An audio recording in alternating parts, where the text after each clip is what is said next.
Hello guys, welcome to my Sunday vlog. ഇന്ന് എൻ്റെ കൂടെ ഏട്ടനും ഹരിതയും അനാമിയും ആമിയും എന്നുള്ളത്. ഞങ്ങൾ എങ്ങോട്ടാ പോകുന്നതെന്നറിയോ? നമ്മളെല്ലാം ബീച്ചിൽ പോന്നാണ്. അതെ ഗൈസ്, നമ്മളെല്ലാവരും കൂടി ഇന്ന് ബീച്ചിലേക്ക് പോവാണ്. പാർക്ക് പോവാന്നും പറഞ്ഞിട്ടാണ് ഞങ്ങൾ വീട്ടിൽ നിന്ന് ഇറങ്ങിയത്. പക്ഷേ പകുതിക്ക് എത്തിയപ്പോഴേക്കും ഒരാൾ അങ്ങ് ഉറങ്ങിപ്പോയി. അതുകൊണ്ട് നമ്മൾ പ്ലാൻ ചെറുതായിട്ടൊന്ന് മാറ്റി നേരെ ബീച്ചിലേക്ക് പോയി. ജൂൺ സെക്കൻഡ് വീക്ക് എങ്ങനെയായിരുന്നു ഞങ്ങൾ പോയത്.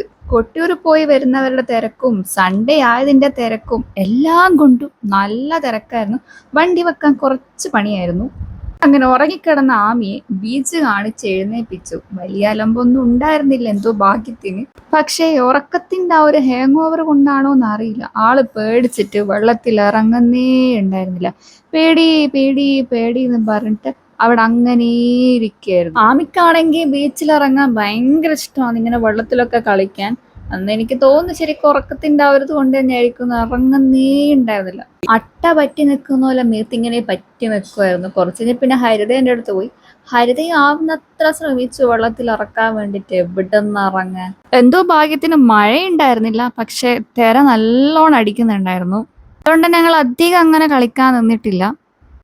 ഹരിത ആമീനൊന്ന് വെള്ളത്തിലിറക്കാൻ നോക്കിയത് എൻ്റെ അച്ഛോന്നും വിളിച്ചൊരൊറ്റ പോക്കായിരുന്നു. പിന്നെ അച്ഛനും മോളും കൂടി കുറേ സമയം അവിടെ നിന്നു. ഞങ്ങൾ പിന്നെ വെള്ളത്തിൽ കുറച്ച് സമയം കളിച്ചു.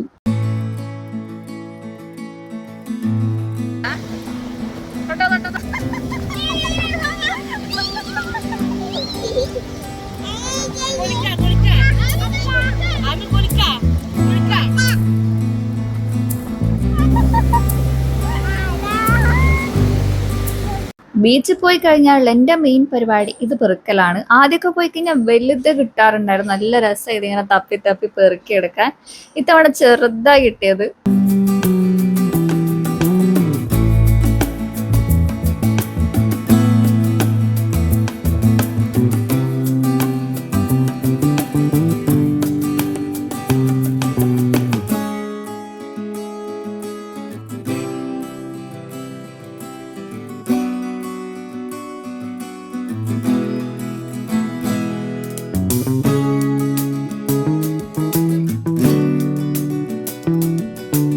കുറച്ച് കഴിഞ്ഞപ്പോ പിന്നെ അതേ പേടിയൊക്കെ മാറി. പിന്നെ ഫുള്ള് വെള്ളത്തിൽ കളിയായിരുന്നു. ആമി എന്തിനാ അന്ന് ബീച്ചിൽ പോയാൽ കരഞ്ഞേ?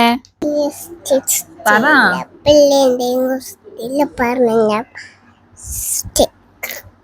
മോളെ ഭാഷ നിങ്ങൾക്ക് വല്ലത് മനസ്സിലായോ? എനിക്കൊന്നും മനസ്സിലായില്ല, എന്തൊക്കെയോ പറഞ്ഞു. പിന്നെ അങ്ങോട്ട് ഒരേ കളിയായിരുന്നു, ഫുള്ള് നനഞ്ഞ് പൊതിർന്നിട്ടുണ്ടായി.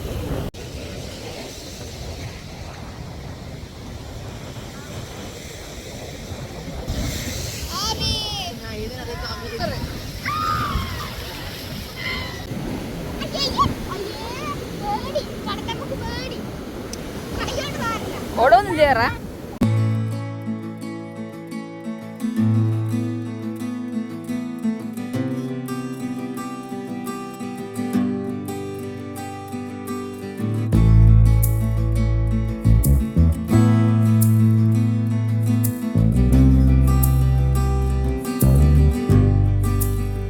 കുറച്ച് കഴിഞ്ഞപ്പോൾ പിന്നെ നല്ല തിരയടിക്കാൻ തുടങ്ങി. വെള്ളം ഇങ്ങ് കയറി എത്തിയിട്ടുണ്ടായിരുന്നു. അവിടെ ഞങ്ങൾ പോകാൻ തീരുമാനിച്ചു. കാറിൽ കയറി പോകുന്ന വഴി കാമീൻ്റെ ഡ്രസ്സൊക്കെ ചേഞ്ച് ചെയ്ത് ഞങ്ങൾ നേരെ ചായയും മസാല ദോശയൊക്കെ തിന്നാൻ പോയി. ഞാനൊരു പനീർ മസാല ദോശ വാങ്ങിയത്, നല്ല ടേസ്റ്റ് ഉണ്ടായിരുന്നു. ആമിക്ക് ഭയങ്കര ഇഷ്ടപ്പെട്ടിട്ടുണ്ടായിരുന്നു. അതുകൊണ്ട് തന്നെ പനീർ പകുതിയും തിന്നത് ആമിയായിരുന്നു. പിന്നെ ഞങ്ങൾ വേറെ അങ്ങോട്ടും പോയില്ല. ഇതൊക്കെ കഴിച്ച് നേരെ തിരിച്ച് വീട്ടിലേക്കാണ് പോയത്. അപ്പം ശരി, പുതിയൊരു വീഡിയോ ആയിട്ടെന്നാൽ വീണ്ടും കാണാം. Bye bye.